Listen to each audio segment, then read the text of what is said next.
Hi, everyone. Welcome. Sorry, I was not able to bring in the live video feed from the Tallahassee Democrat.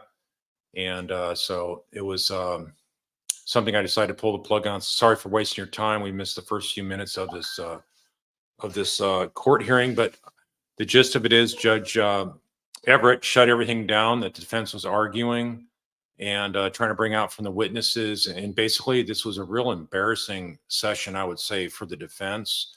From an advocacy standpoint, you don't even bother to call the jail folks and call the leadership of the jail to discuss problems with them. And you don't have them by names or a detailed explanation. You get the judge involved and write the long motion, yet you never talk to general counsel. And it doesn't sound like she talked to Georgia that much either. And so I think it's very reflective of what I would say bad preparation. And this also is reflective of what happens when you don't have a lawyer that's there in the town or close by that can just go to the jail and visit you on a moment's notice and just work your way into the actual attorney-client visitation rooms. And so by just trying to do it by phone calls all the time, I mean, that's really odd.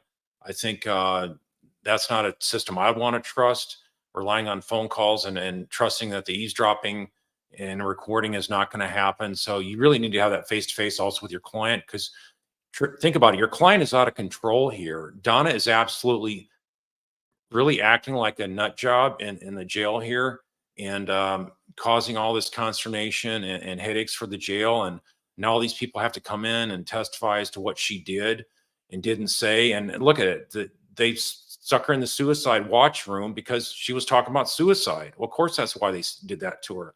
What did her lawyer say? Her lawyer basically made it sound like they just did this to be cruel to her.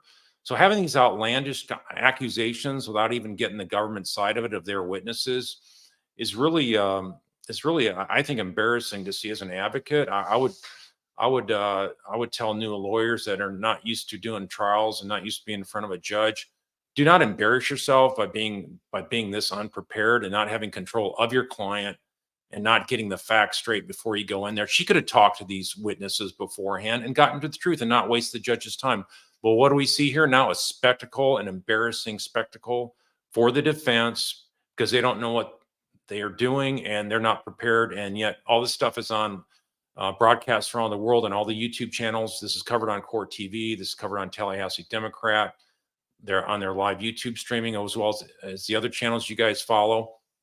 And, the bottom line is I think I guess it's good in the sense we got to see how Donna's looking now. She looks a little bit more defiant, like she did down there at the initial appearance in Miami, and also the way she rolled her eyes when she had the initial appearance a week or so ago up here in Tallahassee. So I just thought that even the tone of voice of this attorney was just very, very something that I would just be like, this is not a way to talk to a judge. And if you talk that way in front of a jury, they will tune you out. The one thing that Mr. Roshbaum, if you do in comparison, Mr. Roshbaum had nothing to argue, but his tone of voice sometimes was a little bit loud and sometimes a little bit got over the top. But he never sounded like sort of like with an annoyance in his tone. This attorney talks like with an annoyance, and sort of like the sound that Tara Kawas had and tone she had when she argued. So I think that it's very much not helpful to a client if you don't check your tone and you have this kind of harsh attitude and your voice inflections and whatnot. So I would recommend for anybody that's going to be in court that they don't do this kind of thing. And excuse me. And I would say that this whole thing, yeah, it was condescending. I agree with you, Copa. So Charlie Burrow, I know he's over in Europe somewhere. Did I hear that correctly? Charlie and Donna corresponded. Is that an out loud? I thought they were co-conspirators. Yeah, that's I did hear that as well. So I don't know how that happened. And I guess that was maybe from the jail down in Miami, so they did not have the rules. I don't know why that wasn't intercepted and prevented there at the Leon County Jail, but obviously that was a mistake. Think about also the court order back to when Donna initially appeared, saying not to have any contact with folks. So Yeah, that's something that they didn't pick up on, and it's something I would think that they would look into that. Carrie B is saying, did you hear that the jail chief spilled the tea? He heard on the jail call at Donna that Charlie Adelson had a suicide pact with pills. Yeah, that was the other thing there that was interesting. So she is talking about killing herself. They got it on tape. It's not one word of a jailer versus her and whatnot. So this is basically her direct words that showed that they were doing justification. And if you're an attorney, you should know that. You should know about the tapes. You should ask for evidence and ask if you hear it through verbal testimony of the law enforcement of the jailers there, then ask them, show me the tapes and whatnot. And anyway, I just thought this was really a waste of time, an embarrassing effort. And so there was a question here by Mary Patterson. Do you think the Miami attorneys have a different courtroom attitude? Yeah, there's something really different going on with these Miami attorneys. I think it's much more into they're into probably being that kind of a Miami Vice type of mentality and the fast cars and all that money down there. And I think it really just plays a difference in the attitude of people who are looking for flash and not a lot of substance. And that's what I would say you had here. You had all flash, no substance. So yeah. Oh, I'm sorry, Charlie. I'm sorry about that. Yeah, you're a woman. Yeah. Okay. I thought you were in Germany. I forgot about that. I apologize. But thanks for your good comments. I recognize your name. And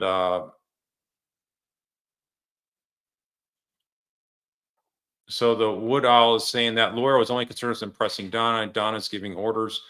Yeah, I mean, part of it is you got to show that you're willing to go up and be against the judge and be aggressive and that kind of stuff. Part of that is impressing your client. So I agree with that. But I would say if you have no control of your client beforehand and can't tell them, hey, I've already done all the investigation and inquiry, this doesn't rise to a Sixth Amendment complaint. So the Sixth Amendment as a prohibition in the Constitution against cruel and unusual punishment. And that's basically what this attorney was arguing. So that's really, as the judge said, this is not his job to supervise how every detainee there in pretrial confinement at the Leon County Jail is being treated. He's not there to see that he's making house rounds like a doctor would in a hospital, see how everybody's doing and see if the jail's supervisors and staff are doing their job. No, that's the jail's job. He's not going to get involved. And as the one expert there said, that was from the jail side of the house. He said that, this is a civil matter that can take down the street. And by that, he meant, I'm sure, the federal courthouse. So that's where normally civil rights matters are adjudicated. So yeah, this was very, very bizarre. And Lucy's saying, yes, this is very off-putting. Yeah, that's another good way to say it. So it's just very, very strange. Dr. Kinsell is asking, is it an ethical conflict for Rashbaum to meet with Donna when Charlie might need to flip on her? If he was there, I did not see that, sorry, but if he was there and he was talking to her, that's just something I would not do. So there's a lot of stuff, like I say, going on down in Florida that just really, I think, outside the norm for what attorneys that I've worked with and what I would do. But that's Florida, and I guess they got different standards down there. And so that's that. So Eileen McCarthy is saying this was not a trial and Donna's attorney was behaved as if it were. Well, yeah, I think she thought she was acting that way. Like she's got to put on the showmanship, but in front of a judge, you don't act that way. And if she acted that way in front of a jury, then a jury is really going to be turned off by her behavior. I guarantee you that. And I don't care whether she is from whatever city she's from. I've never seen any kind of jury that would like that kind of tone of voice. That is a given. So Carrie G is asking whether this lawyer was hired by the Adelsons or appointed. I can tell you that this lawyer was not court appointed. This is hired by the Adelsons. Supposedly that she's got some connection working with Wendy, because Wendy was involved in some kind of the healthcare type of work as an attorney briefly, and so maybe that's why they had some kind of interaction. So this is not a lawyer coming across as if she understands how jail procedures work. That's my impressions. if you're familiar with visiting clients in a jail, you would know not to bring this motion out. That's my opinion. And so obviously lawyers have their own ways of handling things, but you're going to definitely get the attention of the judge when you're talking about somebody's being abused in the jail cell and being forced to lay in a mattress naked with no ability to eat with a fork and spoon. Obviously, that's because she said something. It wasn't because they just wanted to punish her. So this is so outrageous and ridiculous, I think, from an evidentiary standpoint. So LJ is saying that if Donna goes on the stand, Giorgio and Sarah will eat her alive. Yeah, this is. She looked more with it than I thought she would, Donna, today. But I think that's going to come and go, and I think, like I say, the jail's going to wear her down.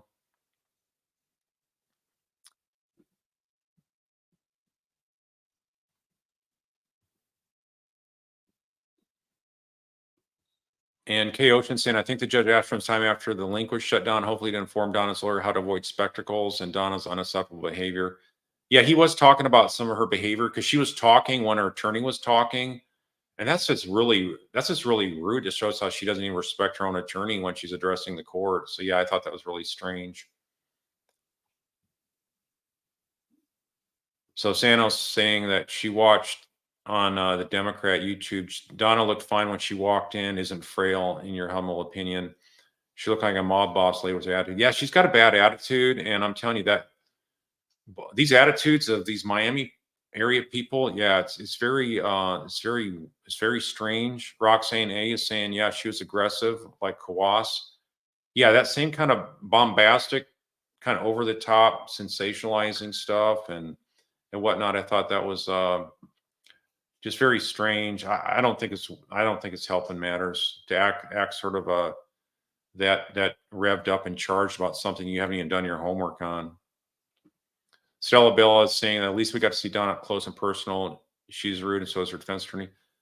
Yeah, I don't know if I'd use the word rude. Is this sort of like, yeah, just I'm trying to be nice here, but yeah, it just, yeah, yeah, I totally understand where you're coming from, and that's the way juries would see this as well. I'm sure the judge did not like this kind of tone directed at him either. This kind of whining tone, and Don DeQuiso is asking, what do you think of the sharpness in her tone when questioning the chief? Yeah, it's almost like hostile. You treat these people as hostile people, like they've done something wrong, and you haven't even done your homework yet. You act like they're denying you your rights to see the ability to talk to your client. Well, go up there and drive up there and go see him if something's going wrong. You don't file a motion before you even get a chance to go see your client face to face. And think about it. Her motion was filed based on what Harvey told her from a 5-minute conversation. So that's really, I'm surprised the judge didn't blast away at her for that. I would never, in any state I'm licensed or any federal court or military court, go into a court relying on a third party, even if it's a family member, and rely on what they say to what's going on with my client because I can't talk to him in jail. I would get up there and go see him and get control of the situation. I mean, that's what an attorney does. They're supposed to get control of things that aren't working out good for your client, get control over your client, tell them to pipe it down. They're making a fool out of themselves, and they better be mentally tough and be in it for the long haul instead of all this whining and sniveling about how you didn't get the right meals you wanted. So, and if you talk stupid stuff or whether it's intentional or not, or you're just trying to get attention, you will get attention if you start talking about a plan to kill yourself. So you can't jerk the chain around of these honorable people working the jail. And there's a lot of hardened criminals in there too. And for you to act this way, it's just really strange. So tennis girl saying that she does look defiant. She's ready to fight. I think she might make a trial. Yeah, I mean, today you may think that, but let's see how she's holding up over time. And so she is talking about suicide, and I think she may be trying to, if she doesn't get out, like she's not getting out of house arrest at any point, obviously. So if she does go to general population, maybe that's a chance for her to try to get some drugs from some of the other inmates or something, if that's a potential. So she can try to overdose. I do think she would try to overdose if given the chance. I don't think she is looking to go to trial. you wouldn't be throwing this kind of fit and acting all this kind of with this kind of snarky attitude if you were really looking forward to going to trial. You'd be putting on your best behavior. And think about it. She had a chance to talk to her lawyer all that time she's down in Miami, and she even represented that here in the court proceedings. And she had a chance to tell her, look, when you get up to Tallahassee, keep your nose clean. Don't be messing around. Don't be getting into smack talk with people, and just mind your own business. And don't be talking stupid stuff about wanting to flee or kill yourself and stuff like that, because they're going to lock you down. And that's exactly what happened. So, don't know. We don't know if that advice was given, but if that, I surely would be telling my client that. And if I have to come up there because this client didn't listen to me, I would say, see what happens. But I wouldn't even have done this kind of motion. I just think this is like really, really, really just all it's doing is just showing the judge how what a bad what a but a but a bad relationship you have with your client.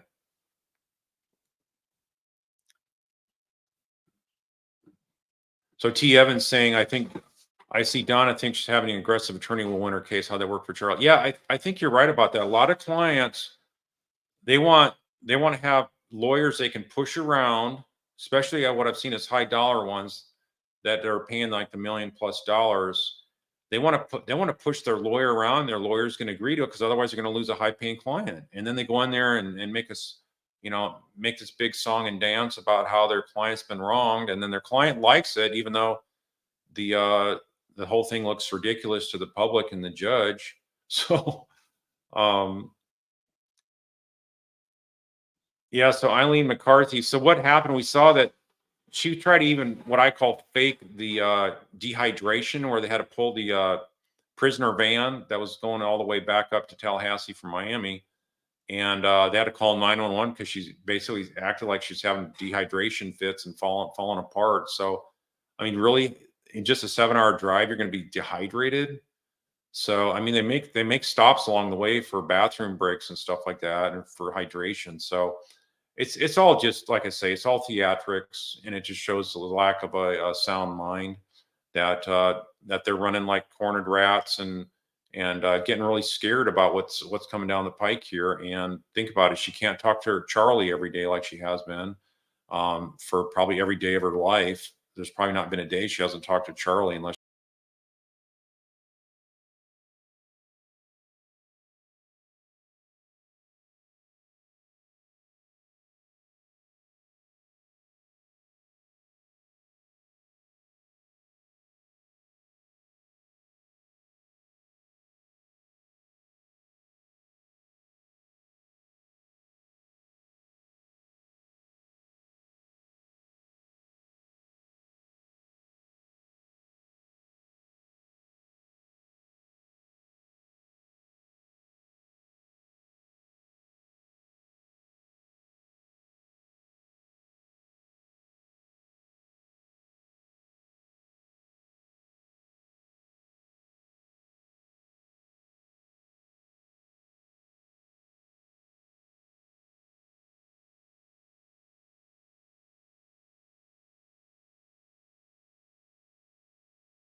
Okay, I think I'm back here. Sorry about that. I hit a button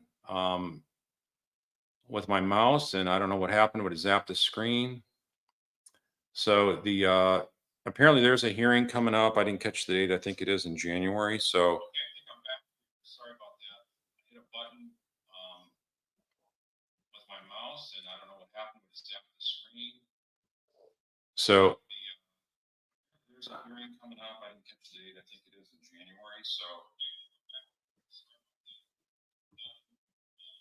So I'm trying to present. Oh, sorry.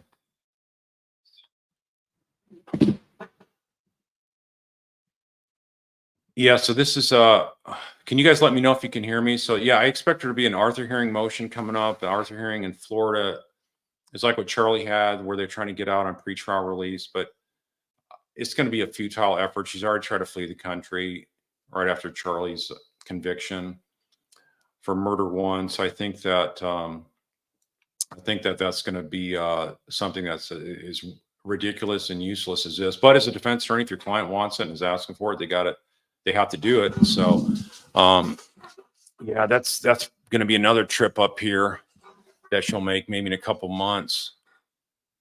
And so I don't know what you mean here. Somebody's saying too bad, so incredibly biased. So I don't know what you mean by that.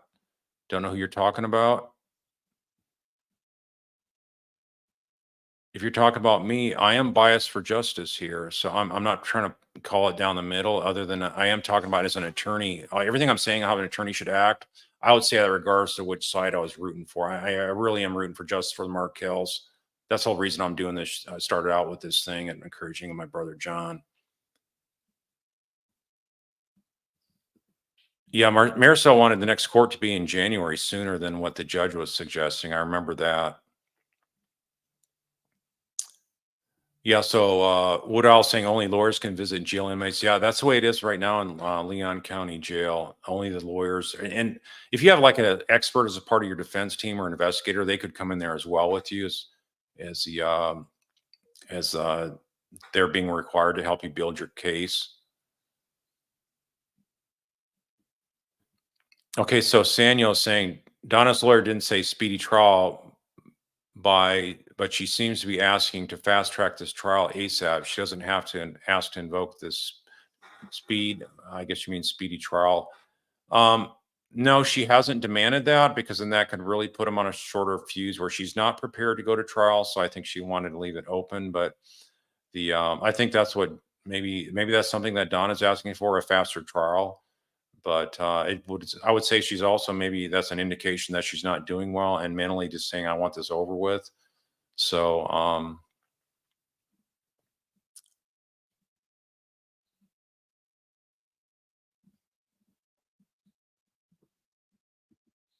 yeah, do you have to waive your right to a speedy trial? Says Wally Cleaver. In Florida, you know, I didn't see that take place here, and so maybe you have to demand speedy trial. So that's maybe what the standard is, because we did not hear that specifically being waived, nor did we see any documentation being presented. Maybe she presented a motion in writing that we didn't see, so that's a possibility where it's on there. But yeah, I'm not sure. But speedy trial on a murder one charge is normally way too fast, because you have no defense on this kind of case. I think it's totally possible that that anybody could be prepared, not knowing this case from any prior history. You could easily get up to speed on this and see that there's really not any chance to really have any kind of legitimate defense.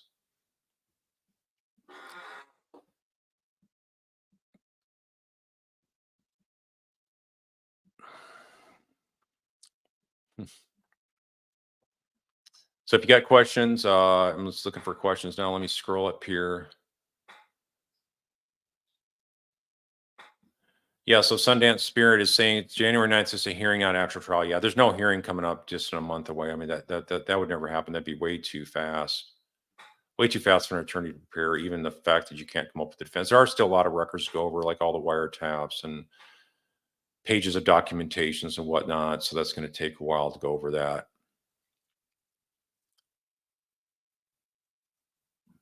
Yeah, like Larry Rubin saying very animated, had to told to be quiet. Yeah, that's the thing with Donna. She just judge put her in her spot there. So really, the judge put all of the defense and what they were saying in check and told them to stand down.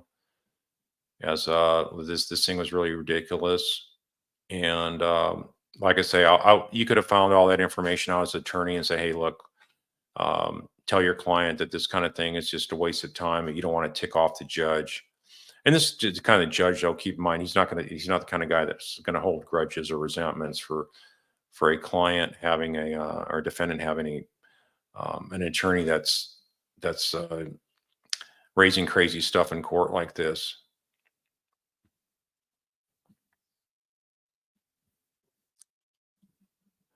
So here, Ann Brookman is asking, what do you think if Jose Baez would handle Donna's case? Do you think there's a chance of acquittal? No, there's not. There's not a chance of acquittal. I don't see that at all. Her own words will convict her, and so she's trying to flee the country as well. And it's just really overwhelming what this family did. Donna was like helping direct it and was the go-between for Wendy and the operational planner, as I call it, which was Charlie. Yeah, I think a comment here by M. Christine saying Donna is indignant that the law and judicial system and society have the audacity to hold her accountable for such cold-blooded murder. Yeah, I do agree with that. I think that this is pretty much her trying to jerk the chain of these people and trying to assert her authority through her attorney and throwing little temper tantrums in there. And it's not working. So is she going to try this again? Maybe she's going to try it again. We may see this before trial again, where she starts complaining about the way she's being treated. And so, yeah, I wouldn't be surprised if we have one, two, or more of these things.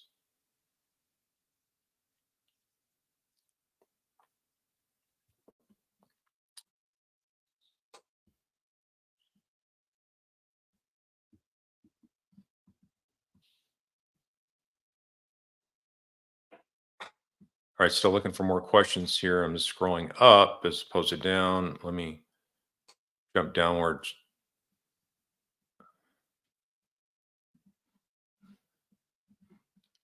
Yeah, high-powered Miami lawyers. Yeah, I don't. Man, I'm just not impressed.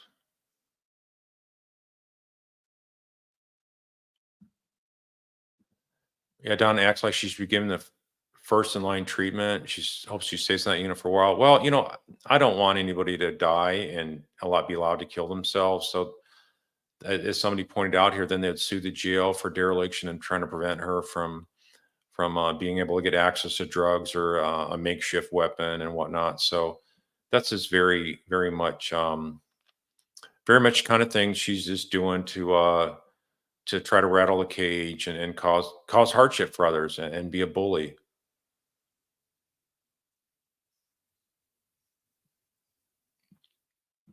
So yeah, she's going to be, as Octavia 123 says, Donna is acting very entitled and expecting special treatment. She's going to be a nightmare. Yeah, I mean this stuff. She's not going to stand down from this bizarre behavior. So I think it's just going to keep on. She's going to keep on trying to stir the pot, get these people ticked off at her, and it's just going to make it worse for her.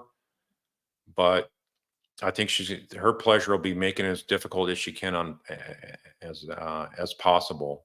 Lambrelli is asking, do you think Donna could be so difficult that her attorney will ask to be removed? Yeah, that's a good question.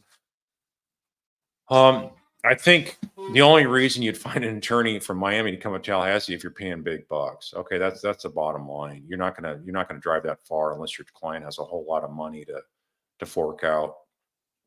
And but so the clients are giving you a hard time. They're going to have a lot longer leash with their clients that are paying big bucks. So I don't see that happening unless they just basically get on each other's nerves so bad. And I would say that maybe Donna could be in the position where she fires her. So in that case, the attorney would have to be asked to be removed from the case, saying there's a breakdown in the attorney-client relationship. So that's always a possibility. And like I say, if Donna's not able to like push her attorney to do different kind of demands in front of the judge, then yeah, maybe she could say, you know what, you're gone. I'm going to try to find somebody else.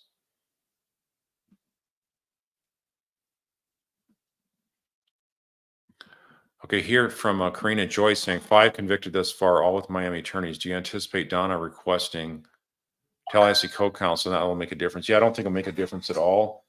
I do think that the let's see, how many do we have convicted? We have well, Luis was not. He did not have a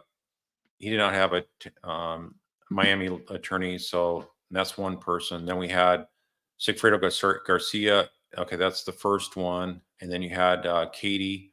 Katie had multiple lawyers. She had three.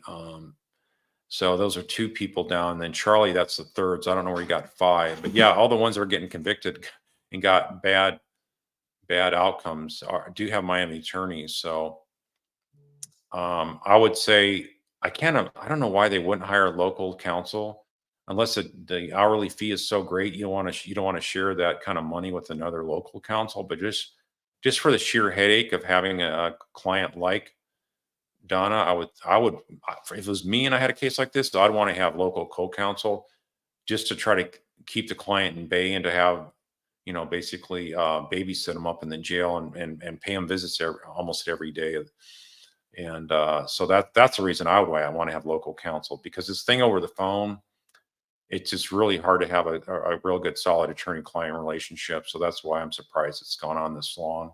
And look what happens. You get all this stuff and then accusations against the jail not letting you talk and all that. Well, what your clients paying $1 million+ to see a lawyer, not just talk to one. That's my view of what you owe it to your attorney. So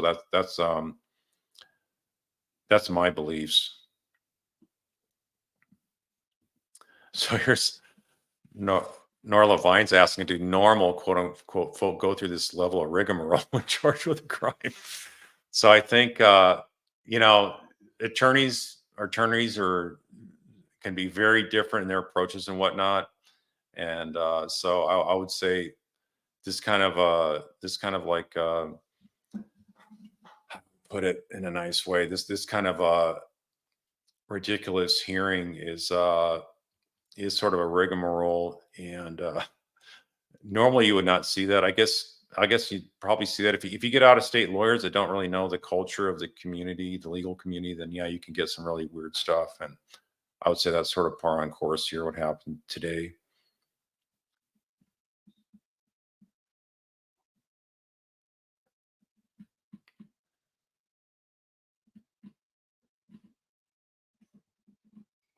So here's a question from Carolina Zaya saying, will we ever be able to hear all of Charlie's jailhouse phone calls that public?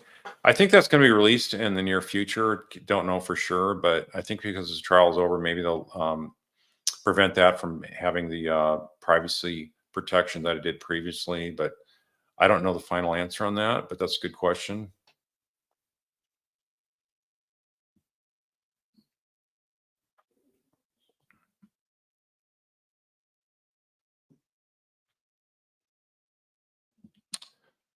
So Atticus is saying, does Scalzo and Rashbaum work in the same law firm?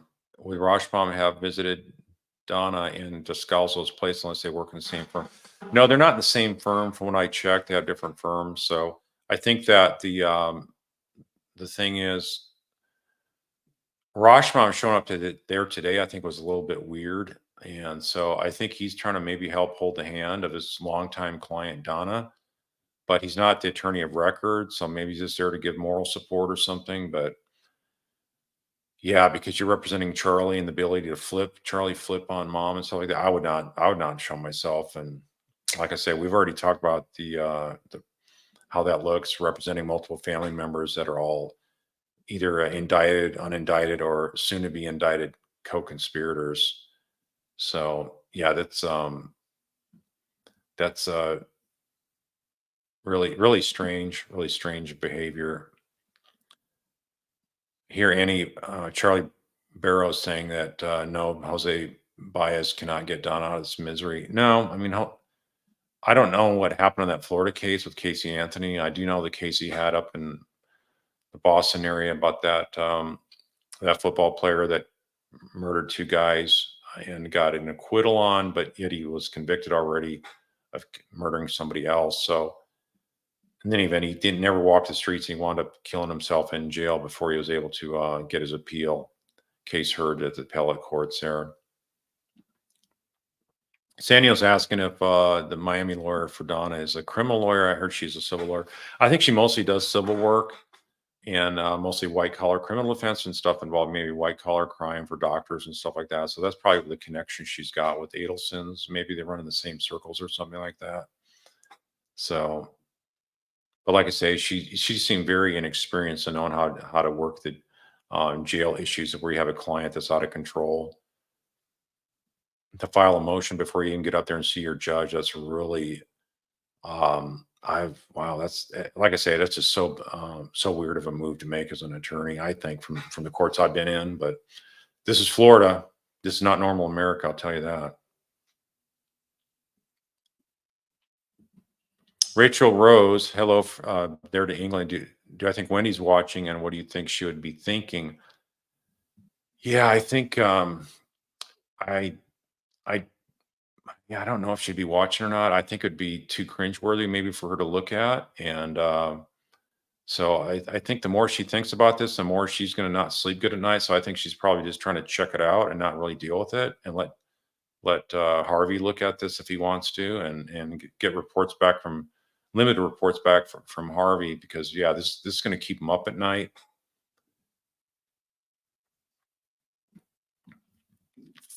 So Woodall's saying, Discal's asked for a prompt trial. Yeah, I mean, speedy trial is like the operative word, the word speedy. And so she did not say that. So she's wanting to get something in between. It's probably because her client's asking for it, a trial as soon as possible. But I just don't see why that Donna wants a fast trial other than the fact that she thinks she's going to get acquitted. So I've been saying I don't think she's going to make it to trial, but you know, today she looks like she maybe had the wherewithal to fight it out. She's looking feisty and has that kind of defiance. But that remains to be seen if she can still hold up her composure that long.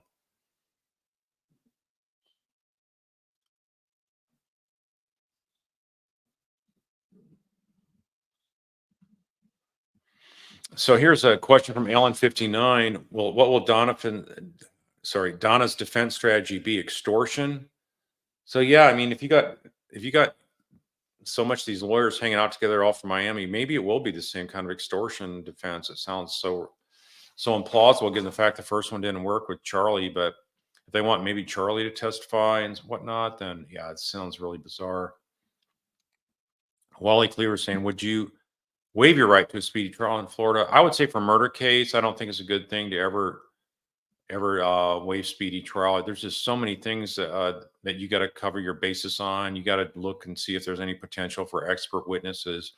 That's something I always try to do is if I can get an expert witness in front of a jury that supports some of the any part of the defense theory that I'm presenting, if I'm a defense counsel or even a prosecutor, if I can get an expert on a case, then I'm going to do that to help bolster the case before a jury. So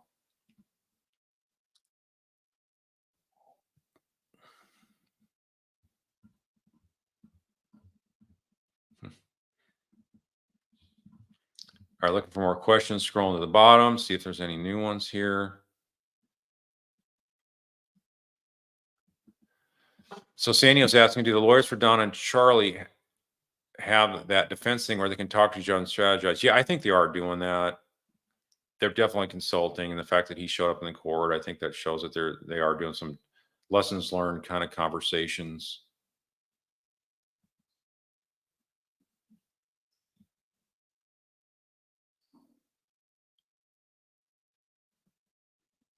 So it remains to be seen, you know, if Donna goes to trial and sees that conviction coming down the pike for her and wants to fight on appeal, that's another cool $1 million probably. So I mean, hopefully they keep burning through the money. I think that's a good thing to see if you're out for justice and you want murderers to have to face as much financial hardship as possible. That's a good thing, I think. It's another reason to charge somebody if you're not sure, if the prosecutor wasn't quite sure that they could get a conviction based on their skill set and experience. Then, but if you know that there's no doubts in your heart that the person's guilty, I say go to trial and let the jury decide, because you're getting some form of punishment just by the fact that they have to stand trial. And think about it, for murder one, they're not going to get out of jail. So if you know you're doing the right thing, then go for it. That's what I would argue.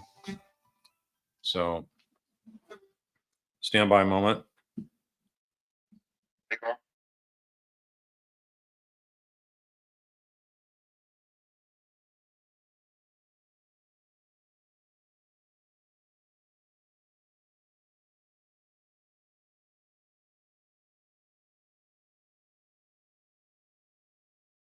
All right, sorry, that was John. He didn't know I was doing a live, that I came back after the session. So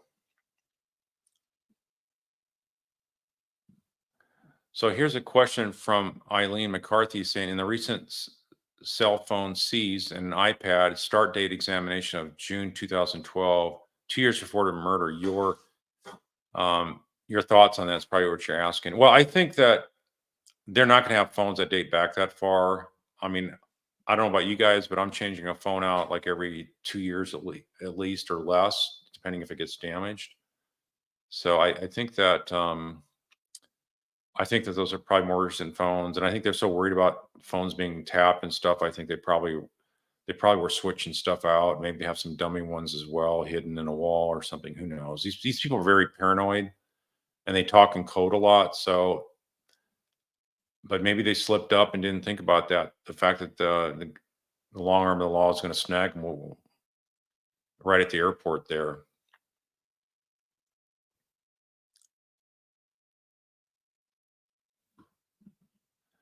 So here we got a question from JLL. Maybe Donna wants a fast trial so she can either get out or self-harm and not spend an extra minute in jail. Yeah, the problem is though, if you're convicted and you go to state prison, I mean that's not going to be fun either. Both of those are bad. I don't think she's going to be facing the violence per se that Charlie would, but I think she could face the threats. I think if female inmates know she's comes from a wealthy family, then I think there could be definitely threats on the outside going after Harvey and Wendy. So yeah, definitely that's not going to help things if she thinks she's going to get out of the get out of this mess in the jail. That's why I think she's just trying to act crazy to get out on house arrest. If that doesn't work, then she's going to come up with the next plan of trying to throw a wrench into stuff.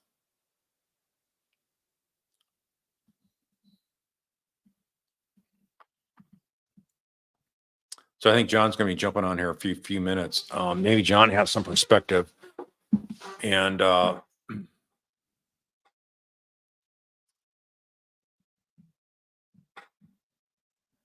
yeah, there's some weird family dynamics going on here. I don't know what's going on, but yeah, there's some kind of strange relationships that are just not healthy going on between these family members.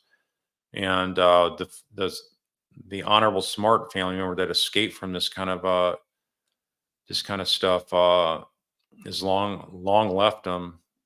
He had the smarts and up and left, and it's like he's not going to deal with this kind of stuff.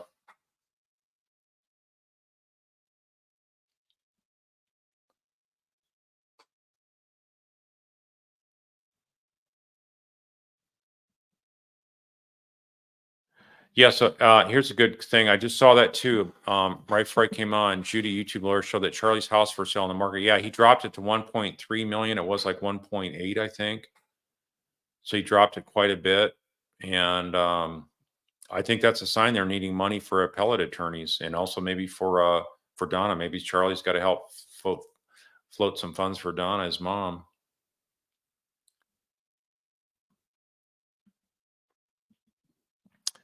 Grammy thinks, wouldn't it be in the state's best interest if she were to allow jailhouse calls? Well, but if she's suicidal and she has access to a phone, you can break the phone apart, make some sharp objects out of it, and slit your wrists or something like that. And you can't afford to have jail staff on suicide watch watching somebody 24/7. So that's why you're not going to get that kind of access now to your lawyers. But if your lawyers are actually there physically present in the jails, the attorney client visitor room, then that's not going to be a problem. You don't need a phone or an object there. the attorneys, some of them maybe um, check for screen to make sure they don't have any sharp objects or metal on them. But yeah, I mean, there's some level of trust they have with the attorneys to go back there and talk freely and candidly with their clients. So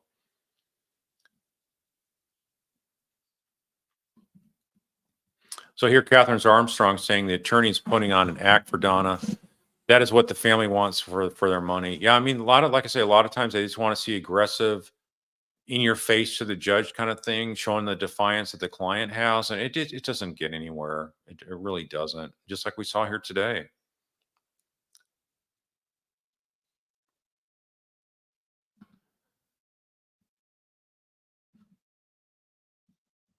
So here, hotshot guy, it says that Donna did a great job incriminating herself by all her actions and the bump, recorded phone calls, and attempt to flee on the one trip way to Vietnam. Yeah, I mean, it's a slam dunk. You can't argue with recorded voice of your client if you're the attorney representing somebody in a situation like this. I don't care what state you're in.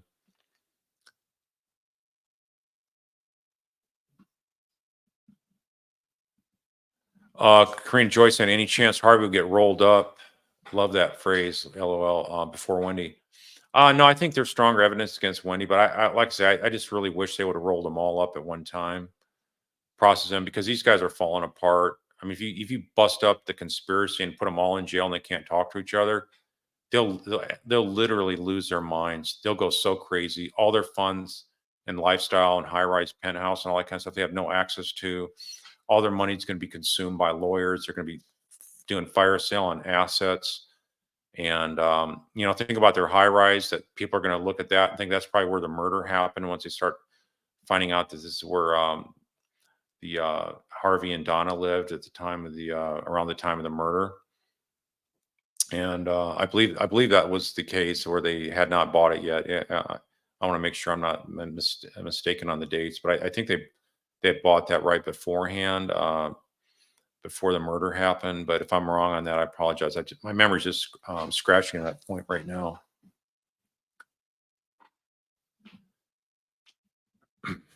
So, Dr. Kinsella, will Charlie claim ineffective assistance counsel? But Roshan met with Donna. Well, I think if they had a waiver of attorney-client privilege, and the fact that he's not rolling over, I don't see that being an issue from the states I'm in. But that remains to be seen. Here's a good question from Jay Cash. Did I hear correctly that Don and Harvey had a suicide pact? Yeah, that we heard the word suicide pact. I recall that. So if anybody else can remember that as well, go ahead and jump in on any other specifics on that. I was trying to work some technical stuff, so I think wasn't quite all ears on that. But yeah, I'm really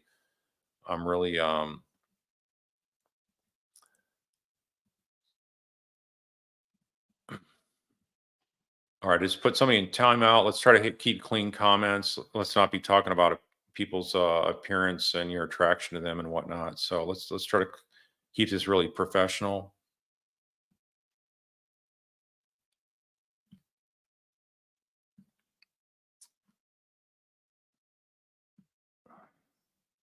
So here's a question. Yes, Big Mac said he read that in the report. Yeah, that they had a suicide pact. Yes, thanks, Sonny M. So, John, are you here? Let me. I don't see John. Has John jumped on here yet? Harvey's next. Yeah, I think they should just do both of them. Just get this over and done with. The more you bust up the conspirators, or they can't talk to each other, quicker they're going to mentally fry their brains, because they can't. They'll have to go through their lawyers to try to communicate. It'll just be really a great way to bust them up. Okay, here's John. Okay, thanks, John. You spoke to a former Leon County jail nurse, prison jail. Donna has no pillow, and at night a light is left on, so no darkness to help Donna sleep. Yeah, because they have to keep monitors. They have cameras on her. They have folks that walk by there and look at her as well. So yeah, that's a good point, and that's a good contact to make there, John. So here's a question from Carol Mitchell saying, Carl, will Donna's attorney be a one-woman show, or will there be a team of attorneys accompanying her Australia? So I think they're probably going to have a jury trial consultant team, and that's another $1 million. is my estimation. So yeah, I mean, they're going to be burning through attorney's fees like you cannot believe.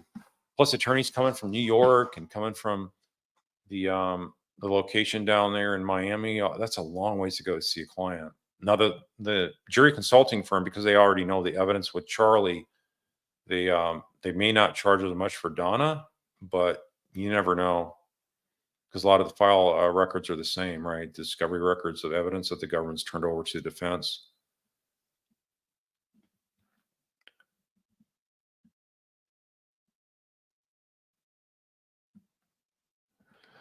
So hotshot guy is saying Donna may want to go into general population in prison in order to find out and hire an inmate to offer before Donna has to take the stand.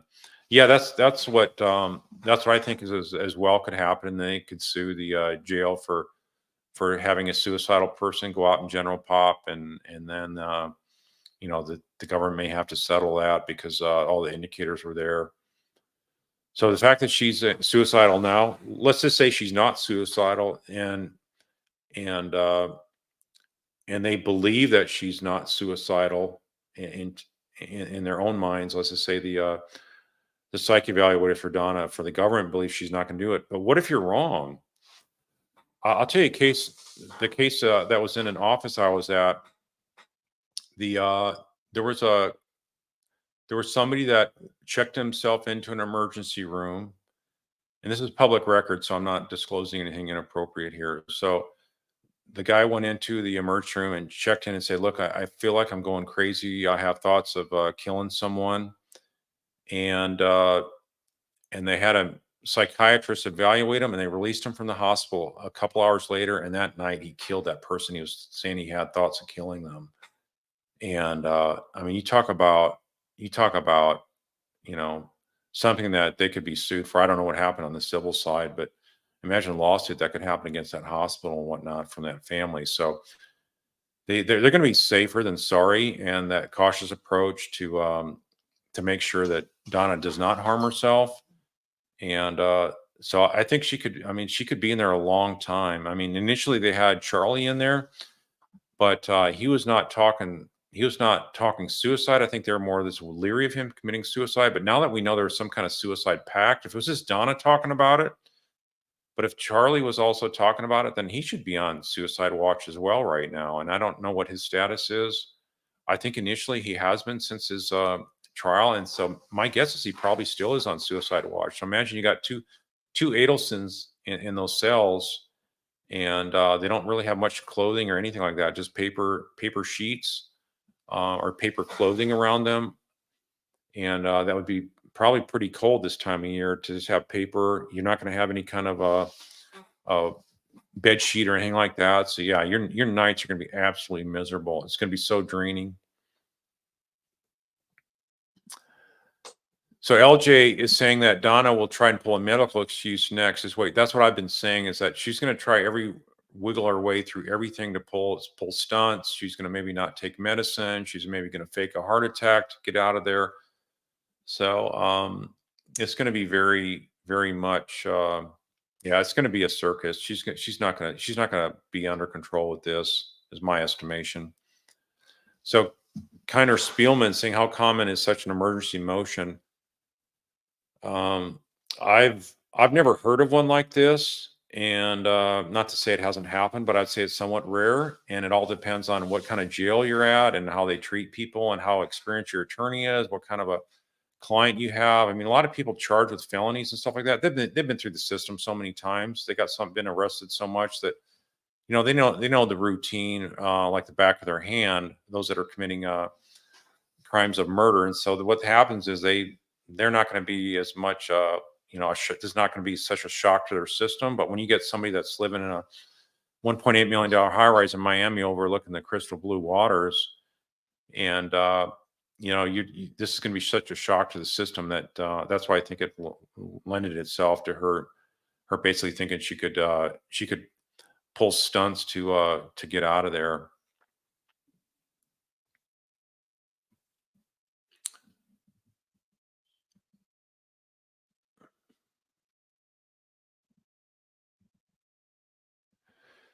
Yeah, so Caroline Isaiah saying Donna talks both sides of her mouth. She speaks about committing suicide, then also says she doesn't want the jail to keep her on suicide watch.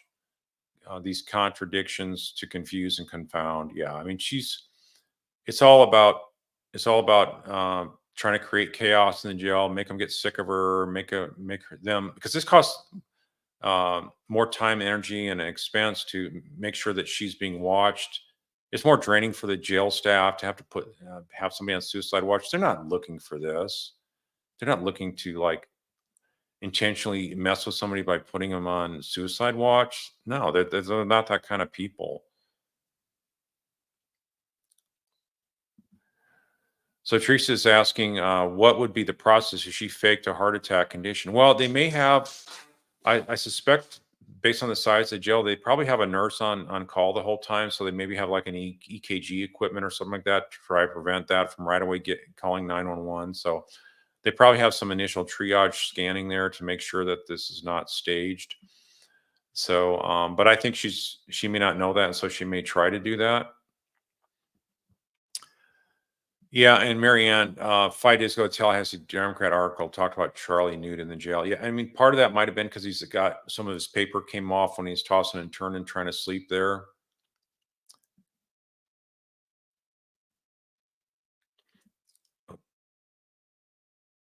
Okay, Glenn Jones, you really like Tara? Okay, well, maybe she's likable as a person. I'd say as an attorney, very, very, very hard to listen to. I'll just leave it like that.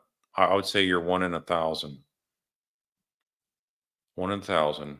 I did not like that tone, and from my experience, I wouldn't.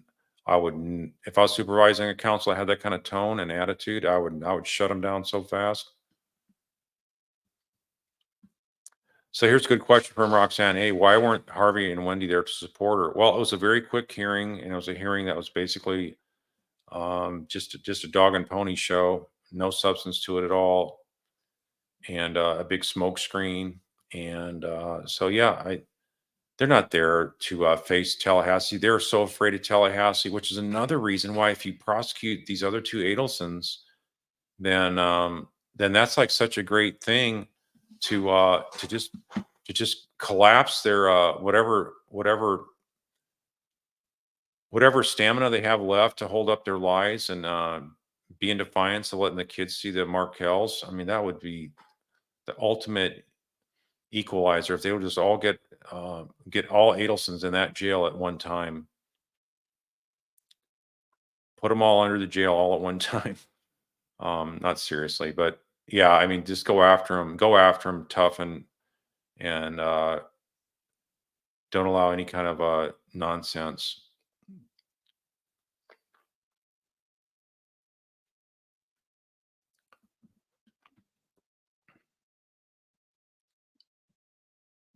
So here, Nora, well, your question, I tried to click and I went away. Sorry, Nora.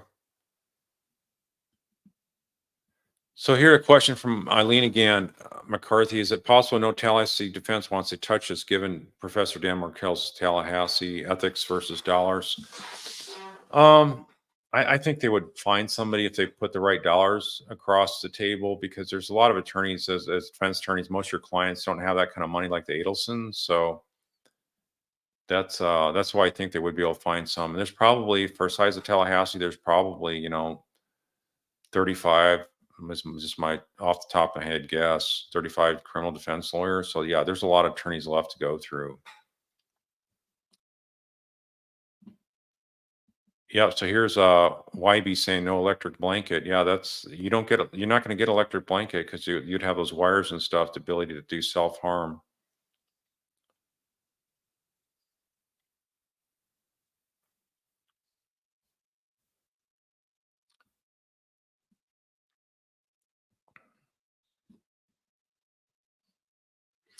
So here's a question from Lisa. Can Donna buddy up to the jail staff and offer big money for drugs for unaliving? I mean, that's always a possibility.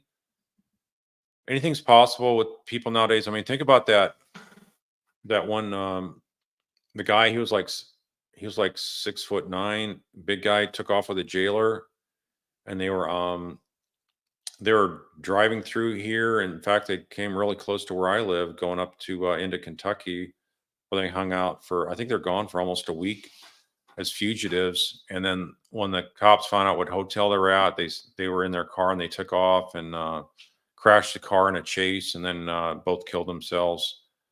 So yeah, I mean, there's a potential you can have the most bizarre, crazy stuff even from jailers, but I'll give them the benefit of the doubt.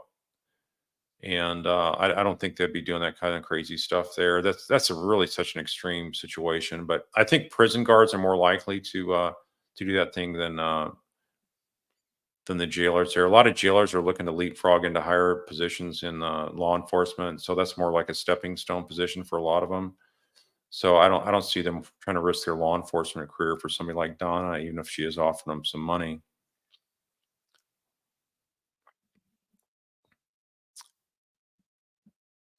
So I see that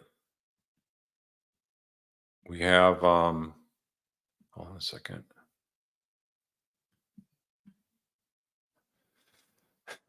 Pat Edwards saying, "Going to have to raise a jail to get them all under it." So yeah, I think that they need to definitely arrest them, and like I say, give them their due process. They're presumed innocent by law until proven guilty, but the evidence is there to prove it. So go for it. I say go for it. Okay, hi Judy. You love the cat in the background. Oh, there he. Oh yeah, that's Leo. There's Leo. He's a marble Bengal cat. He's a stray cat that showed up. So that's little LJ's father. I thought I didn't know for a while what it was just a litter of one because I got him fixed right as soon as I could get him tame enough. But he'd already impregnated the mother Tigger, the mother of little LJ. So LJ is now standing for. I want to keep LJ, so it's going to stand for Leona Jane. So Leo's in the word Leona, so I thought maybe that'd be an okay transition.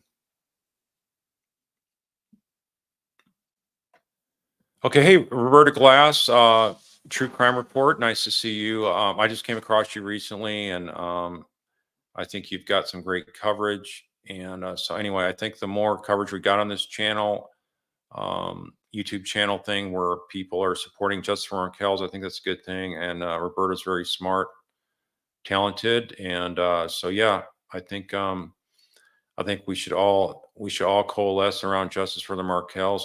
That's I think a good thing.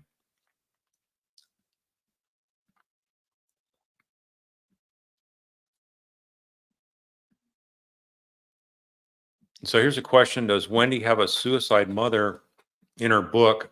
I cannot remember that. I did skim through the book, and I have it here somewhere. John mailed it to me, and I do not know what I did with it. So, but yeah, I need to read that book again. I'd encourage you guys to read it. Try to buy it on Amazon and not pay full price, but find it from a used store, so you're not supporting money to the Adelsons.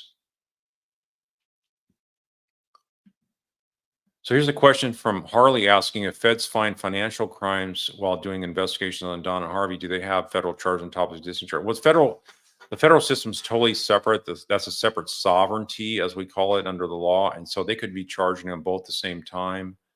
And that would not impact the state court here other than trying to make sure the trial dates don't override and conflict. And so yeah, there's really the more I talk to folks about where they're coming up with where they had $8 million at one time back around 2016. Um, that's you don't get that kind of money from being a dentist and periodontist. That's really there's something hokey going on there. And the way Charlie instantly mentioned the IRS when right after the bump happened, he's trying to figure out from Donna who was there giving him some paper. He thought it was the IRS because he's dealing with so much in cash. So yeah, he had way more than 130,000 or whatever it was he's claimed at trial of cash on hand.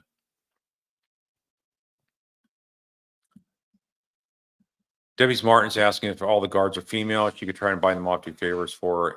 I think that in the female cell area over there, yeah, they probably are all female. So I mean, that's always a possibility. But I think also the fact that she's got high profile and she's on suicide watch now, there's no ability to anybody to sneak or anything. And that could be such a big lawsuit waiting to happen if they give her something off herself, even if some kind of contraband, just some kind of drugs or something like that. It's they're probably not going to be that stupid. That's my prediction.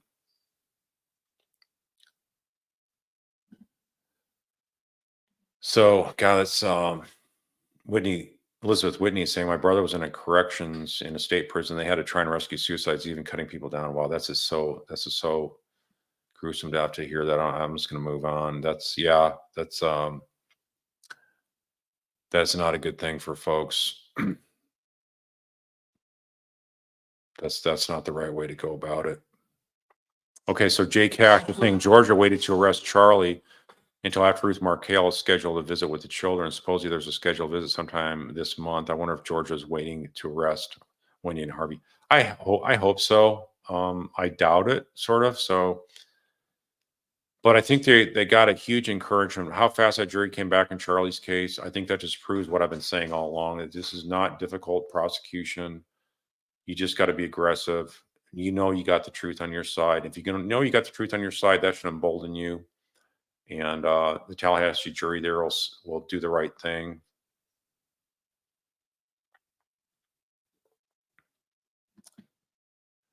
Yeah, so this is Letterman's girl. That's my theory. Also, she's saying my theory is that Wendy told Jeff, the hitman, come in hopes he would offer to kill Dan. He was hoodwinked by her thoughts. Yeah, what I've been saying is that Jeff was groomed to be the hitman or else the fall guy, because he didn't take the hit, the incentives to offering on his own initiative to kill Dan. Wendy wasn't going to ask him to do the killing, but if he says, "Well, I'll take care of him," well, if he's saying that serious, I think she was prompting him to say, "Well, gosh, why didn't you just ask me? Yeah, I didn't date you last summer, summer 14, but why didn't you just ask me?" And then even if she said, "No, I don't want to do that," then you'd have Wendy being able to testify that he offered to kill her, and then she would just deny that she ever said that comment about Charlie seriously looking at a hitman back the year before in summer 2013, and then she would have an admission from Jeff Lacasse saying, "Yeah, he's I'm willing to do it." So even if she cut him off and says, "I don't want you to do that," then so I'll have to call you back. Sorry.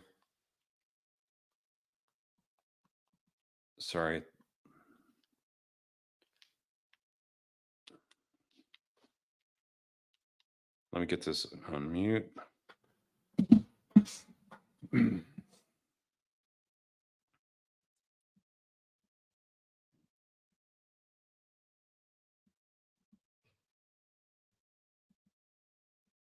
All right, just looking for some more questions here. Yeah, so Antum, that was a good question here. Apologize, this was asked already. It has not been, but why was the issue of home confinement never addressed? I think because the attorney realized that she was basically making a fool out of their motion, that I think she was like realizing, okay, I don't want to go down that road and can further embarrass myself. So, yep.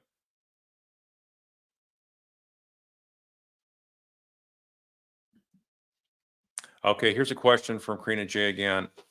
And I'm trying to look for other people. I'm not trying to pick favorites here by picking the same name. So just bear with me here. If you do ask a question, I'm looking for other ones as well. And not trying to play favorites. So keep that in mind. So how soon after the sentencing hearing is an inmate transported to prison? Curious as to when Charlie will leave Leon County Jail. His sentence is tomorrow, we estimate. They don't even put that in the docket that his sentencing is tomorrow for some reason. I don't know why that is. I was sort of hoping that maybe because he's wanting to flip or something, and they wanted to postpone the sentencing, which would make sense if that was the case. But I just don't think that's going to be the case. I think he's going to have to wait till things get so terrible there in prison for him, and I think Donna would have to die before he's willing to flip on Wendy. He's not going to go against his mom.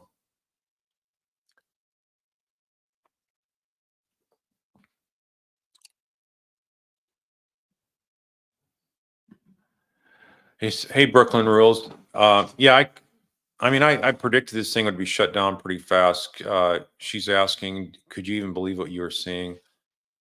I mean, that's what I really expected. The jail's just going to deny it. And as I said on court TV this morning, the motion was filed by Descalzo without even talking to her client beforehand. She's getting secondhand from Charlie. I would never file a motion based on what a relative, even if it's a husband of my client, I would never rely on just hearsay like that.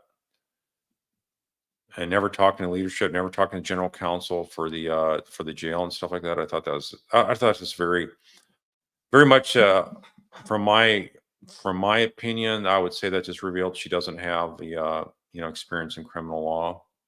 So I don't care where you're at practicing criminal law in the United States. Filing a motion like that just looks really. I would say this looks really corny, and it got slapped down in a hurry. So tennis girls asking, does John Steinbeck have any special reports on happenings in court today? I have not seen him back on here, John. I guess. Oh, here you are. I did give some nuggets about. Okay, that was just the nurse that he talked to, the jail nurse that had said the fact that Donna doesn't have a pillow and she sleeps with a light on all night so they can keep an eye on her.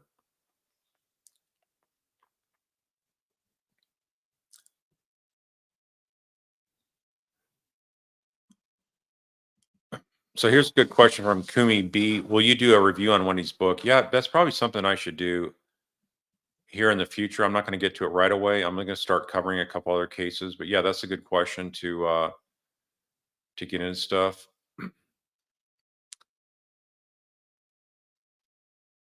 So, and hey, this is a comment from Judy, a legal focus, saying to Sarah Rainey, do you want to hear it? I read parts already. Yeah, that's true. Judy did that. Although it'll be definitely sound better if Carl reads it with a Wendy attitude. So, um, I don't know about that. I mean, what I'd do is instead of reading it, I'll give commentary on it and not read it at all. So yeah, I would not read it. I'll just give you the main points that I extract from that and put that on there. But some of the points would go into the list, the expanding list I have of indicators of her involvement. So yeah, there's definitely some pre-telegraphed ideas of hatred against Dan in that book that I think a jury that I will present to a jury and show that this thing was really cooking for a long time.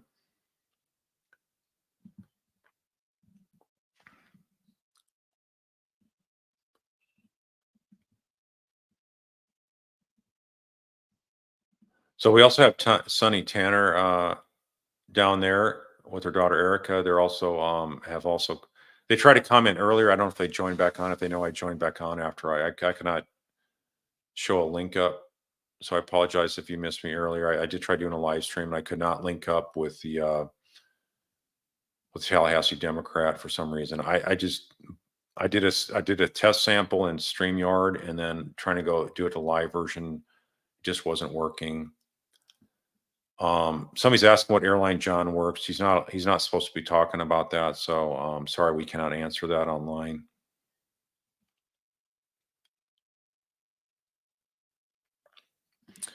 So Wood Owl's asking about, they took 4 devices, 3 phones, 2 from Harvey and an iPad. What do you think they're looking for? They're looking for anything digital, any comments they got, plans. Maybe there's conversations in text about guilt and stuff like that. So there's a lot of stuff that they could gather from that if they slipped up and didn't say something, or maybe they're going to talk in code again. They can figure out what the code is by the way they talk. So maybe they did keep this code up the whole time. So Ann Brookman's asking, do you think that it's true that Katie McBanwell did not get any deal from the prosecutor for her testifying against Charlie? Watching from the Philippines. Well, thanks for joining us from the Philippines. I would say that I think that's true that she did not get any kind of deal. I think she could ask for a deal if she especially has to testify in round 2 here with Donna. So yeah, she does have to do that.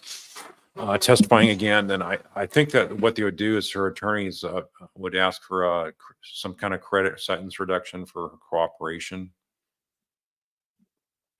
So definitely, yeah, I just think it's too early right now because they don't know if they're going to use her again. So they're not going to go after each trial and say, well, she helped on this trial, shave a little bit off. Well, she helped again in the second trial, let's shave a little bit off. I think they're going to wait till they're totally done with her before any kind of thing like that would happen. That's my experience from states I'm licensed in.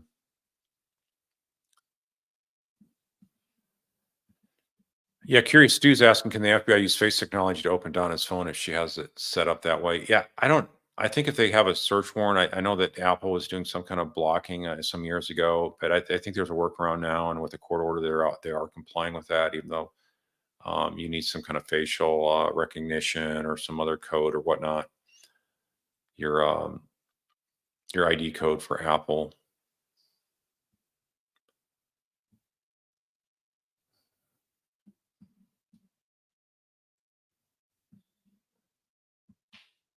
So Anthony Phillips asking, who arranged the dinner with Wendy on the day of the murder? Well, she sort of showed up to the friends. She made it sound like she had a lot of stuff. She's running around and sort of running late, and it's sort of like a regular scheduled luncheon that she had with folks. She also had an evening party, so we do not know whether that was actually something that she said she would show up for, or whether she just actually decided on her own to show up to a um, regular luncheon that she expected some other friends would be there. So first one saying, will you be at the sentencing at jury, which will be tomorrow for Charlie? We estimate to be tomorrow. So that's going to be something. Unless I get some help, I'm not even going to try to put a live showing on this. But what I'll do is instantly after it's concluded, I will go live at that point, like I'm doing right now.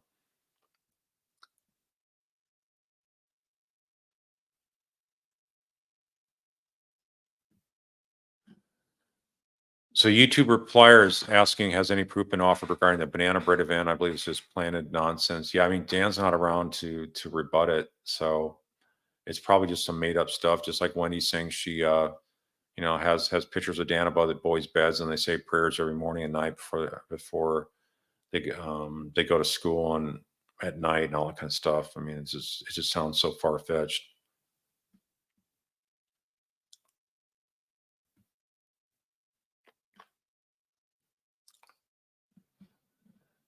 So here's a comment from John saying that Rashomon was very chatty with Jason Newland in the back of the courtroom after the hearing ended. Okay, well that investigator, Jason Newland, he works for the state attorney's office, so he doesn't work for Tallahassee Police Department. He's like an investigator that helps run down any issues that the state attorney prosecutors want to have further wrapped up before they go to trial and stuff. So that's who Jason Newland is. Yes, I am reading the questions, so I get a lot of, not a lot, but every once in a while I see people saying I don't read the questions. So I'm trying to do that every single time, and sometimes it's not a question. So if you hear me making a statement, it's not a question. They just made a statement, but I thought it was a good statement to present. Okay, so Northern Ireland is asking, what are the other cases you plan to cover so I can start cramming? Well, I first want I'm just starting to look at one right now, so I want to make sure that's the right one. But and I don't want to give anybody else an advance lead before I'm ready to start talking about it. So I apologize for that. But I'm looking at two different cases right now that I think will be of similar interest to you if you have an interest in the Markel case. In fact, one of them I think is actually way worse than the Markel case on a number of levels. Not every area, but a lot of areas. So Hotshot Guy is asking, do I think Rashomon still is operating as a stealth co-counsel? I mean, that's anything's possible. I have no idea, but yeah, that's a good question. I'm not gonna say he is or isn't, but that it is a possibility. I would not want to I would not want to see that in a case I was working if I was a supervisor. But they can do what they want if they waive certain conflicts of interest.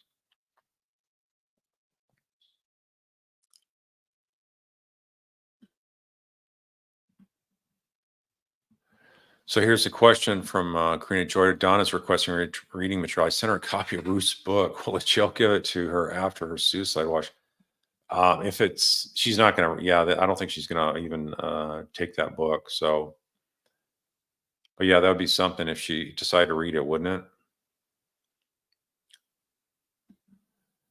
So Gloria Bennett Bulch is asking, does anyone remember what day the Markells were supposed to see the boys this month? I don't know, but I think it's going to be really soon.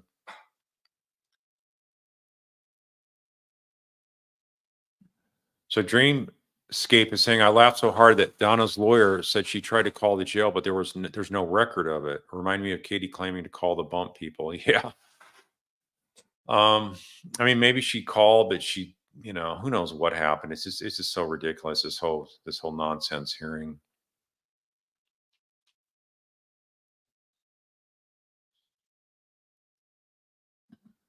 So Debbie Martin's asking, so did we hear Donna will have a tablet so she can have visits like with others through the tablet? And wasn't she prevented from talking to the boys, I think I mean to say, because they're family of the victim? Yeah, I don't know the details on that. If she is going to get a tablet, if somebody else did catch that, and I didn't, working technical issues, then I would say, please jump in and make a comment on that.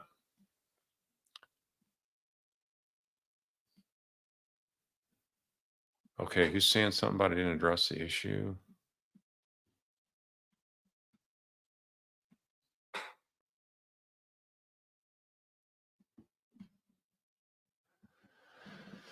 Okay, Roberta Glass saying, to Kai Ocean, my confusion comes from the issue is he now part of her legal team? Isn't that meeting for counsel? No, he's not meeting. I don't think he's co-counsel yet. He could be working behind the scenes without being an attorney of record. So keep in mind, an attorney of record, you have to enter a formal appearance in writing saying you represent a certain person that's charged before the court. That happens in all courts across America, for civil and criminal. So Rashbaum has not entered appearance on the case. That does not prevent him from being like a consultant behind the scenes and trying to do some kind of coaching for the current attorney. You can get advice and coaching from anybody you want. I mean, I offer myself out there as a mentor for attorneys that need some help, that want strategies and tactics, um, to be discussed with them because they don't have the experience to know how to really try a case that otherwise could be winnable. So that's what I offer to do, and I'm not attorney of record or anything like that. So just trying to do professional courtesies. But if I'm going to get on the case, like as a lead counselor or second chair, then obviously that's a different story. That's not going to be for free in most situations.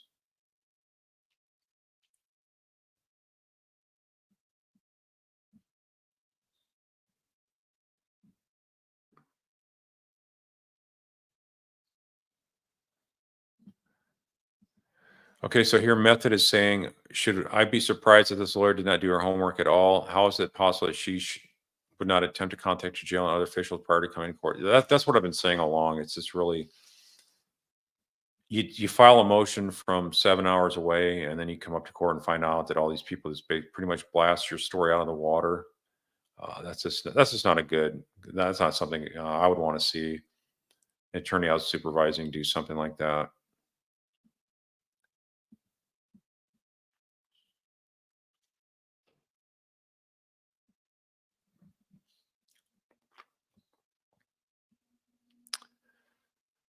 Here we have SG Blue saying, "How is a police bump not a form of entrapment? That's not entrapping somebody to commit a crime and just offering money to somebody's bothering you. I don't see that as anything involving entrapment. And for entrapment, it's like where you're trying to induce somebody to commit a crime, and so that's something that law enforcement can do just to see who's gonna do follow up conversations, and it worked so beautifully. Great move by law enforcement.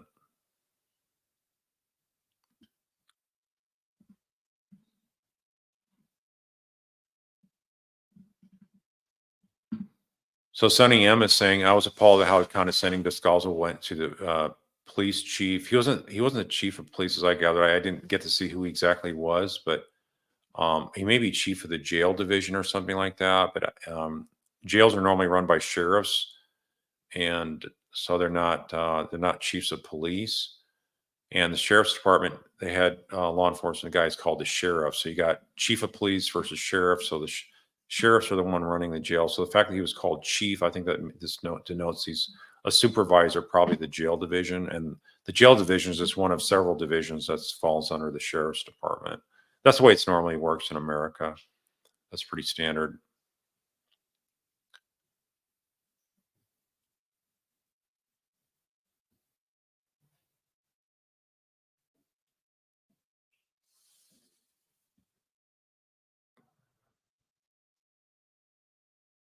Yeah. Yep. Try to show. Yeah. Judy's answering also the question because entrapment's getting someone to do an act that would otherwise be a crime. Yeah, that's another way to say it. The bump just sort of got Adelson's and Katie flapping the gums and providing evidence. Yeah, that's all it was. Entrapment is, you're asking them to commit a crime, and you can't do something extreme and outrageous. I did have something that law enforcement one time did I thought was extreme and outrageous to try to nab a prostitute, and I was pretty offended by it. But the client I had did not want to contest it, and I wound up pleading guilty. So I won't get into what it was about, but yeah, I thought it would have been a good case to claim entrapment on.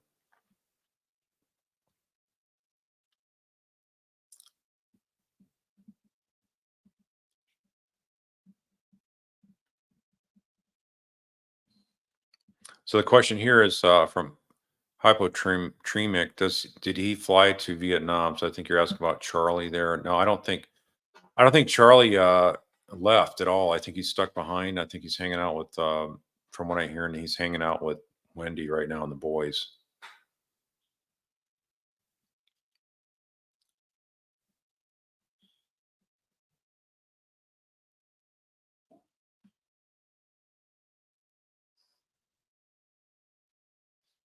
Yeah, I think I've already addressed the issue about whether Rajbaum is her counsel. No, he's not her counsel. Lawyers just offer colleague support and ideas and strategies. So that's not actually being co-counsel. Yeah, there's that co-counsel again. All right, let me jump down to new comments.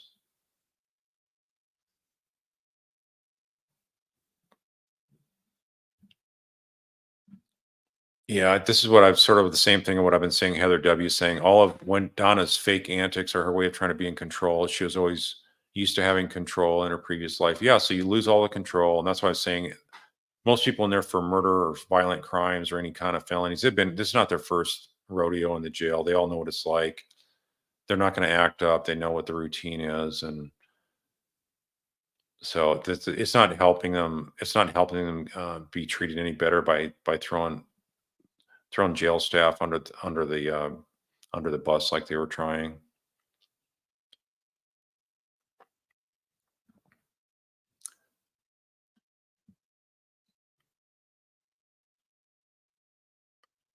Yeah, so here we had order denying defendants emergency motion and join the jail for an independent psychological evaluation, arrest a house and arrest. Yeah, so it pretty much was all denied. I was surprised the judge wasn't harder on the attorney, actually, the way he was the first time on Descalzo when she didn't cite opposing law. Just sort of having this meandering, drifting accusation, series of accusations thrown around.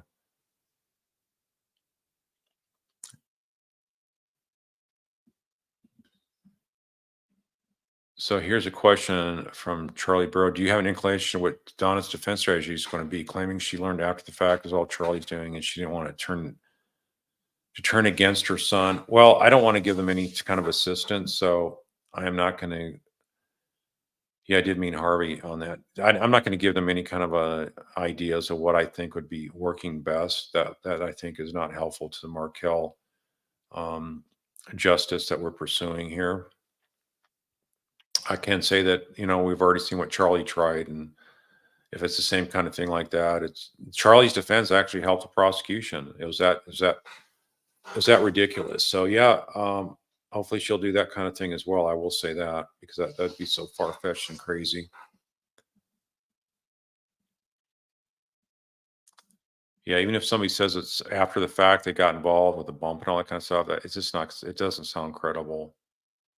We know what emails and stuff were sent beforehand, how much hatred there was towards Dan.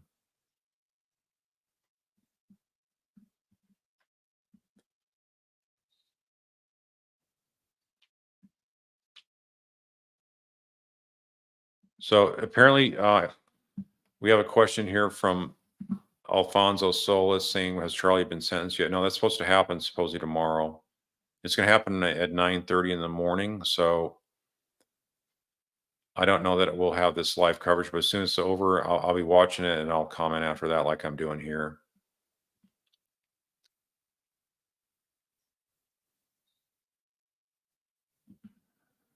So Caroline Zaya is saying Donna forgot that her plan was to act like a mentally ill, suicidal, frail, elderly woman. Her strong will and defiance could not be contained.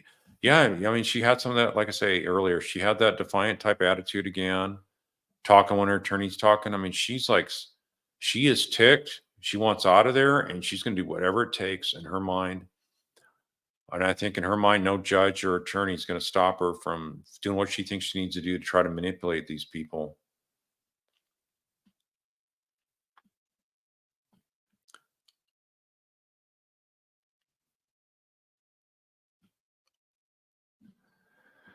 Okay, so Woodall says that I believe the judge asked us to speak with Descalzo after hearing was over. He was going to do her a favor and advise her not to replicate today's behavior. Yeah, I mean, judges do that kind of thing. They say, you know what? Don't take my time without doing your homework. You've already cited law and raised motions and resistance to Donna and Harvey being subject to a SAO issued subpoena. And so anyway, that's yeah, he's probably going to go back and scold her instead of doing it publicly. He's doing it privately. So as a matter of fact, he's saying, I'm glad that you're not going to give away any ideas because some attorneys get in line and give away lots of trial ideas. Yeah. I mean, the flip side of it is that let them give these ideas out there because they're just nothing but trash. And so there's no way they're going to work. So, but I don't want to even dignify the defense by giving them something I think is the best option to choose from.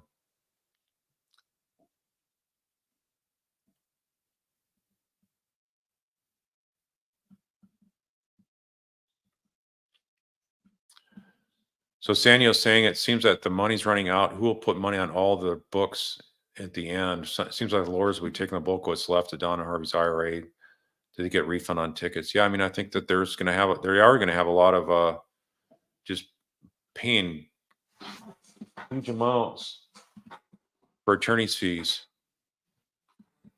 Um,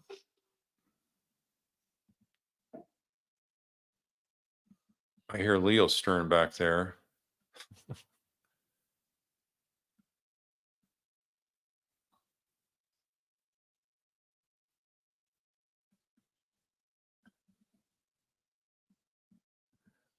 Oh, thanks, LJ. She's saying I've been correct on everything today. Thank you, John. Thank you and John for everything. I'm not going to be right on everything all the time. Like I say, I'm going off my instincts, what I see of evidence and how I expect attorneys to act and conduct themselves. Like I wouldn't have predicted. I predicted that basically you start arresting Adelsons, they're going to start freaking out and going crazy. So I think that was true. But I never would have predicted a crazy motion like this. I can't see everything coming. But yeah, I mean, for the nuts and bolts kind of stuff, usually it's just pretty much not that big a deal to sort of predict how these characters are going to be acting. So Fatigue is saying, do you think Wendy will be on the witness list? If yes, what side? Well, I think the prosecution's still going to use her as a witness. So in this state,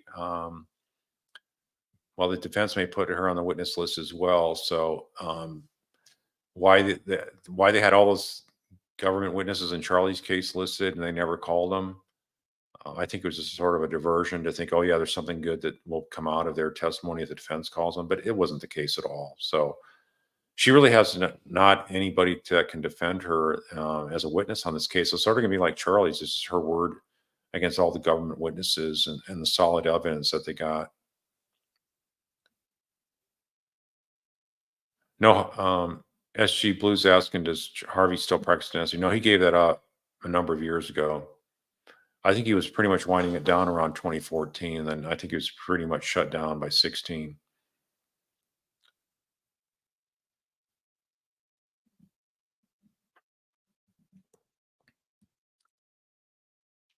Yeah, Harvey's retired. Here we have M. Christine saying the jury consultant team was worthless. I totally agree. I think that when you got facts that strong, it's just not going to matter who you have as an attorney. And you may have what I've seen is sometimes attorneys say, "Hey, I think I believe in your defense, and I got some ideas on how to present stuff and this and that." But in the end, it's not going to matter.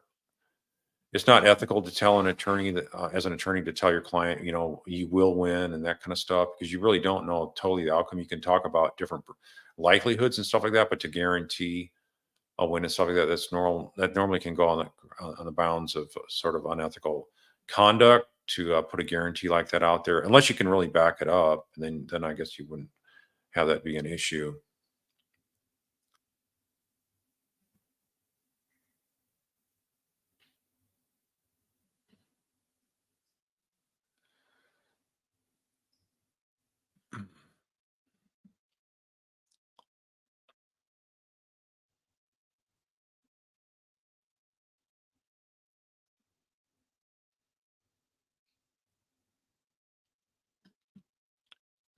Yeah, so here's Michelle B saying, as far as the money's running out, I've seen that the Adelsons still have property like Charlie's house is still owned by the trust. Yeah, I mean, I think they have like a dozen rental units, so those are probably worth them many millions of dollars. But all those kind of things are going to be probably running dry. Oh, here, um, Debbie Martin saying they own 14 rental properties and in court net worth was 8 million. Yeah, I don't. I think that was brought up back then at the time of the murder. That was not brought up, from what I recall. That forensic accountant person talking about their current net worth. That's not current. I'm almost positive that had to do with what they're talking about, um, around the time of the murder, around 2014 to 2016 time frame. I think they showed like a 3-year window, because there were some ups and downs. It really spiked. And I think 14 to 16, I think 15 might have been a dip a little bit.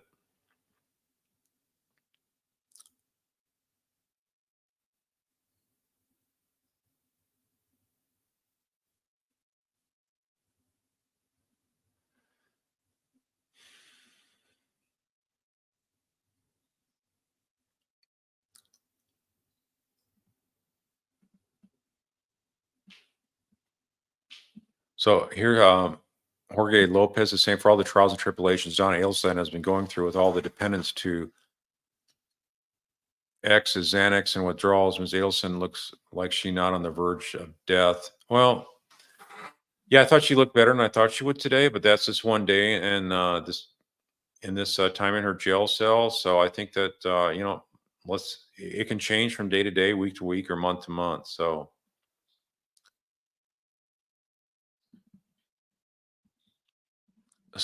do I think Donna will take the stand? If she makes it to trial, yeah, I think she will take the stand, because her defense will be something that nobody else can say but her. I mean, let's say you have Charlie talk about how he was extorted and he told his mom. I guess that would be a situation where they don't have to call her. But I think she's going to be like Charlie and thinks that she can bamboozle a jury, and those low IQ, intelligent people up in Tallahassee will fall for it, is what she's probably thinking. But I just think she's not really looking forward to a trial at all. I think she's looking to figure out a way to fight her flight.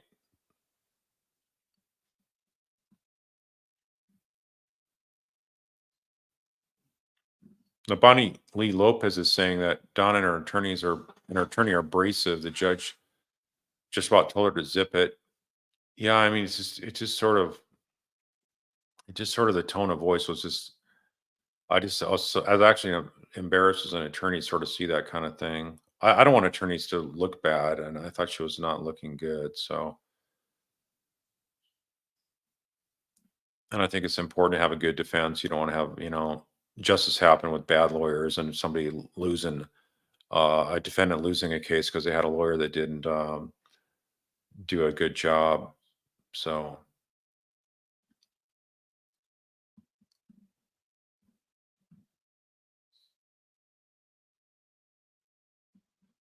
yeah, here's a question, from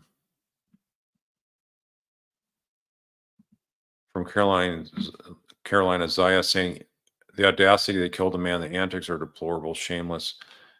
Yeah, I mean, I'm not going to say it's shameless, but I just think it's just very much, it's just not a good thing to see. It's not something that lends itself to inspiring confidence in the justice system. So, in any event, I think I'm going to wrap it up here now. Thanks for your questions. We're at an hour 41 minutes. And unless I got somebody else to take over for tomorrow's sentencing session, I'll just jump on, like I said, after the fact. So hope I can join you guys there. And have a good night. Thanks for all your questions, comments, and support and justice for Dan. And I'm glad we saw that the judge did the right thing on this case today. And hopefully we'll have less of this coming up in the near future. But it is always possible that we're gonna have some more antics in the jailhouse coming to light and for hearings. So I think that's probably going to happen again some more. So stay tuned and have a good night. And we'll talk to you later.